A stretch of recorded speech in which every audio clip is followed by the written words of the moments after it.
Hello, basketball na naman ang pinag-uusapan ngayon, ano? Medyo ito na naman ang in ngayon sa mga kabataan, ano, sa mga manlalaro. At alam nyo ba, meron akong ibabalita sa inyo, meron akong nasulyapan eh.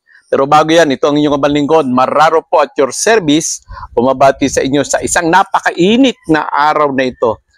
Tayo ay nagtago-tago muna dito sa medyo sa lilim, no? Naghanap tayo ng malilim. Hindi aya eh, no? Ito ngayon yung sinasabi ko sa inyo, pero bago yan, ay please paki-like, follow and share itong ating Facebook page, Marraro po at your service. Ito na naman ang impormasyon bibigay ko sa inyo, no? Ang meron pong tinatawag na Governor's Cup. Ito yung Intertown Basketball League, ano po? Na alam nyo ang premyo ay 10 million pesos.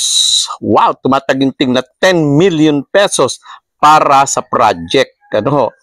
At premyong 500,000 para naman sa magiging kampiyon. Wow, talaga naman, no? Kaya marami na naghahanda dito sa Governor's Cup. Ito yung 25 under division basketball league, ano? 2024 season at magsisimula ito sa Mayo 3. Naku, bakbakan to. Magsisimula sa Mayo 3. Kaya doon daw sa mga basketball enthusiast, no? Yung mga mahilig sa basketball o kung ano man mga laro niyan. Ito na yung pagkakataon ninyo talaga naman, no? Ako hindi naman ako marunong mag-basketball. Sabi humawak ako ng bola. Okay. So ito ngayon, ano? Meron tayong sisilipin. Ito kaya ang magiging champion ngayong Governor's Cup Intertown Basketball League 2024 season.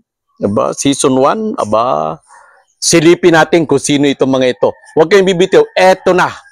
Mayor, mukhang handang-handa ng iyong kuponan para dito sa nalalapit na Inter-Municipality Basketball Championship.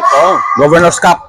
Governor's Cup, yes. Yan, ito ay bilang pagtugon sa proyekto sa programa ng ating gobernador, ang ganadong gobernador Edgar Diano, na ang bawat munisipyo bahagi ng promotion ng sports, no, ng basketball dito sa lalawigan ng Occidental Mindoro. Nagkaroon siya ng programa na imbitasyon, intermunicipality. So ang lahat naman ng mga munisipyo ay agarang tumugon, lalong-lalo na siyempre ang bayan ng Magsaysay. Marami kaming hindi naman kagalingan, pero masasabi nga natin ng mga magagaling na malalaro.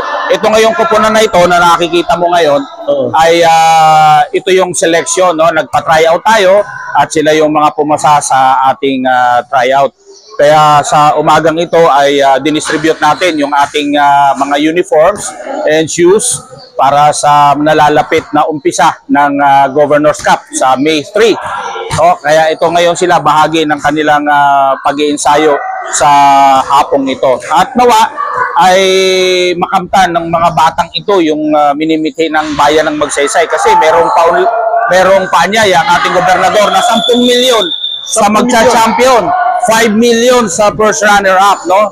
Kaya alin man dyan, kung paano maipakita ng mga kabataang ito yung kanilang kahusayan, yung paglalaro, kami bilang mga opisyalis ng bayan, yung pakikilahok at ang promosyon ng programa ng sports. At ito nga ako'y saludo sa mga kabataang ito dahil dinedicate nila yung kanilang mga sarili nung nalaman nila na may premyo para sa proyekto ng bayan ay talagang willing sila at ganadong ibigay ang kanilang mga sarili upang makamtan ang tropeyo para sa bayan ng Magsaysay. Palagay mo ba talaga yung powerhouse na ito ng iyong kuponan ay makakokopo doon sa maski doon sa 10 million 10 million na? Alam mo hindi sa proyekto yan eh. Una kung paano kami lalaro, kung paano ipakikita ng mga batang ito yung kalakasan. Pero siyempre, tinatarget natin na makakuha tayo ng premyo para sa bayan. Dahil ito yung nagpapalakas ng loob ng ating nagpapalakas ng katawan itong ating mga players, ng ating mga kabataan. Siyempre gusto natin para sa bayan yung masungkit. Sa tingin mo kaya, at kasi siyempre nagpaplano ka na dyan eh, anong gagawin mo doon sa 10 million kung sakali, anong project ang nasa isip mo? Una, dahil ito ay pinagpursigihan itong ating mga kabataan, siguro dadalhin natin number 1 sa sports. Okay. At siguro improvement itong ating municipal gymnasium para sa mga kabataan. Pangalawa, doon sa mga ibang kailangan ng mga kabataan at ng ating bayan ng Magsaysay. Okay. Sige, mensahe nyo po, Mayor. Sa aking mga kababayan, suportahan po natin itong ating mga magagaling na manlalaro at sana samahan natin ng panalangin. Bukod sa kanilang galing, bukod sa kanilang husay, samahan natin ng panalangin. At suportahan nyo po, panoorin po natin ang Governor's Cup pagsisimula po sa May 3. Okay, muli maraming salamat mga kaibigan sa mga nanood at nanood ng ating video, ng ating Marraro at your service. Please ulit paki-like, share and follow. Ito pong ating Facebook page, Marraro po at your service. At sa inyo pong lahat, sino kaya ang magcha-champion? Iikot pa tayo. Titingnan natin kung sino maabutan na. Sobrang init lang. Nako, okay. So sa lahat po ng mga nanood, maraming salamat po. Ito pong muli ang inyong kabalingkod, Marraro po at your service, na nagsasabi po sa inyong maligayang pagkikinig at panonood. At Vox Populi Vox Day, ang tinig ng tao ay tinig ng Diyos. Hanggang sa muli. Kayo'y nakikinig kay Marraro at your service.